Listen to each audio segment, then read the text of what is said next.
মোহতারাম, সৌদি আরবে cinema hall open হয়েছে। সৌদি আরবে নিয়ম সিটি নির্মাণ করা হচ্ছে। সৌদি আরবে ইদানিং সুন্দরী প্রতিযোগিতায় অংশগ্রহণও করা হচ্ছে।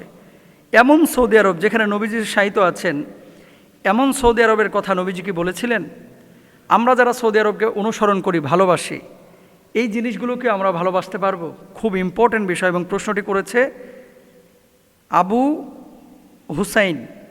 উনি প্রশ্ন করেছেন মতলব থেকে। এই প্রশ্নটি সত্যিকার অর্থে দেখবেন, কিছু কিছু মানুষ আমরা যেটা করি, সৌদি আরবে তারাবি পড়তেছে কয় রাকাত, আমরাও এরকম তারাবি পড়ি।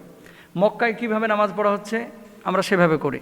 সৌদি আরবে কিভাবে দাড়ি রাখা হচ্ছে আমরা সেভাবে রাখি, তাই না? অনেকে এটা করি। দেখেন, সৌদি আরবে যেমন আবু বকর রাদিয়াল্লাহু তাআলা আনহুর বাড়ি, আবু জেহেলেরও বাড়ি কিন্তু সৌদি আরবে, আবু লাহাবেরও বাড়ি কিন্তু সৌদি আরবে। সৌদিতে জন্ম নিলেই সে যে একেবারে আল্লাহর ওলি হয়ে যাবে, বিষয়টা এরকম না। আপনারা বড় বড় আলখেল্লা দেখেন না, জুব্বা পরা দেখেন না? আলহামদুলিল্লাহ, অসংখ্য মানুষ আছে যারা সত্যিকার অর্থেই সাহাবীদের আখলাক তারা পেয়েছে। মদিনাবাসীর অনেকেই আছে। আরেকটা কথা আপনাদেরকে বলি, মদিনার মানুষ, নবীজি যেহেতু ওখানে শায়িত, তো এদের মানসিকতা, যারা সৌদি আরব গিয়েছেন আপনারা জেনে থাকবেন, মদিনার মানুষ একটু ধীর স্থির এবং মানুষগুলো খুব নম্র মেজাজে কথা বলে। চেহারা সুরত, আচার আচরণ, ওই এদের আখলাক দেখলেই সাহাবীদের কথা মনে পড়ে। আর মক্কার মানুষ একটু রূঢ় মেজাজের, অল্পতে রেগে যায় এবং মারমার কাটকাট অবস্থা একটা থাকে। তো সৌদি আরবে যে সমস্ত জিনিসগুলো আছে, আপনাকে দেখতে হবে যে কোরআন হাদিসে কোনটা অনুমোদন করে আর কোনটা অনুমোদন করে না। যদি কোরআন হাদিস অনুমোদন করে সেটা অ্যাকসেপ্ট করবেন, যদি কোরআন হাদিস অনুমোদন না করে অ্যাকসেপ্ট করার কোনো সুযোগ নাই। কেন বলতেছি এই কথাটা? বিশ্ব সুন্দরী প্রতিযোগিতায় সৌদি আরবের কোনো ক্যান্ডিডেট থাকবে, এটা কখনো স্বপ্নেও আমরা কল্পনা করিনি যে এটা কখনো হবে। অথচ এবছর বিশ্ব সুন্দরী প্রতিযোগিতাতেও তারা অংশগ্রহণ করছে। সৌদি আরবের বর্তমান রাষ্ট্রনায়করা তারা চাচ্ছে যে বিশ্বের দরবারে সৌদি আরবকে, এই যে রক্ষণশীল সৌদি আরব, এটাকে উদার মানসিকতার সৌদি আরবে প্রচার করতে যাচ্ছে, প্রকাশ করতে যাচ্ছে। দেখেন, ইসলাম উদারতা দিয়েছে, কিন্তু ইসলামের সীমারেখাও কিন্তু দিয়েছে। বড় বড় সমস্যা হচ্ছে যারা নীতি নির্ধারক আরব বিশ্বের, এদের ছেলে মেয়েরা কিন্তু এই আরব বিশ্বে পড়াশোনা করে না, ম্যাক্সিমাম চলে যায় পশ্চিমা বিশ্বে।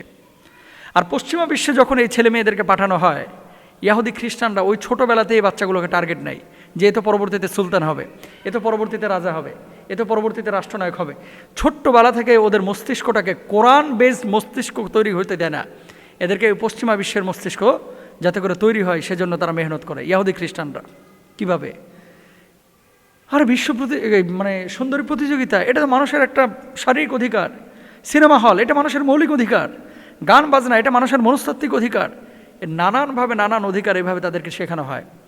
এই ছেলেগুলো যখন আরব বিশ্বে ফিরে, বাপ ছিল সুলতান, রাজা, নিজেরা সুলতান হয়ে গেছে, প্রধানমন্ত্রী হয়ে গেছে, এখন ওই যে পশ্চিমা বিশ্ব তাদেরকে শিখিয়েছে, এগুলো এখানে বহির্প্রকাশ করছে।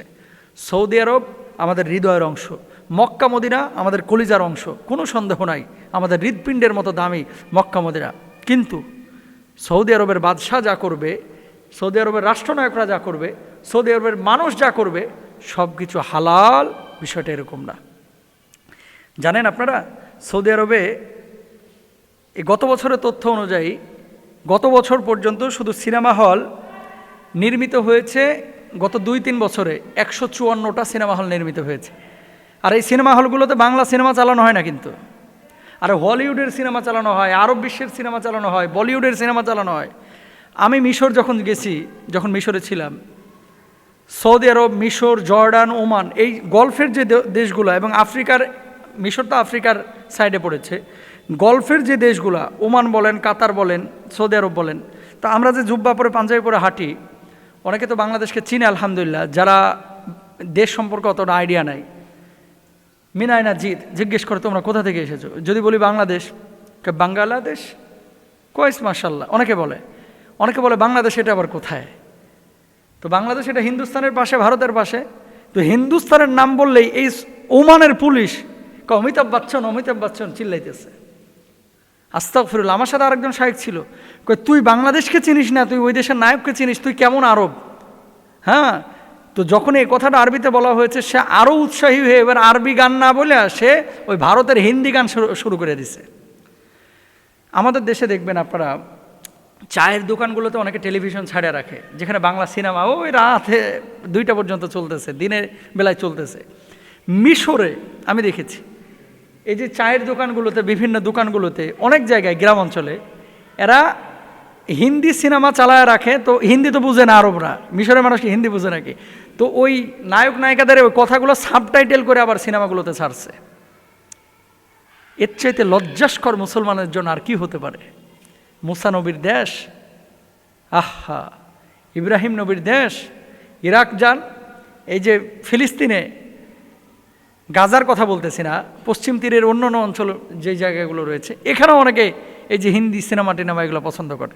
জর্ডানে যান, মানে এরা এত আসক্ত আরবরা। কালচারালি কিন্তু আরবরা এখন সেনা সংস্কৃতি শিখছে, আগে তো শিখে নেয়।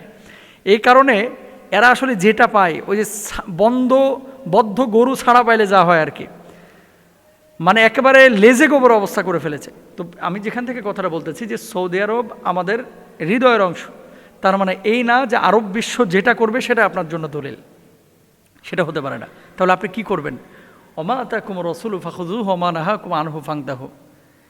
আপনারা তো যারা প্রবাসে থাকেন, আপনারা অনেকে জানেন, অনেক সৌদিয়ান আছে, আহা কি আখলাক তাদের।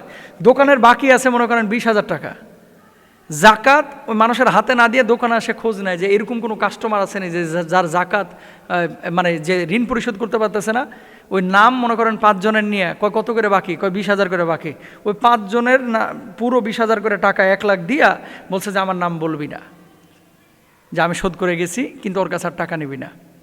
সৌদিয়ান মানুষের এরকম আখলাক। আবার আবু জাহেলের দোসর দ্বারা যারা গোষ্ঠীর যারা, এগুলোর আচরণ আল্লাহু আকবার, আকামার টাকা দেয়, টাকা খায় ফেলায়, হক মেরে দেয়, বাঙালি ধরে মারে, পাকিস্তানি ধরে মারে, এরকমও আছে।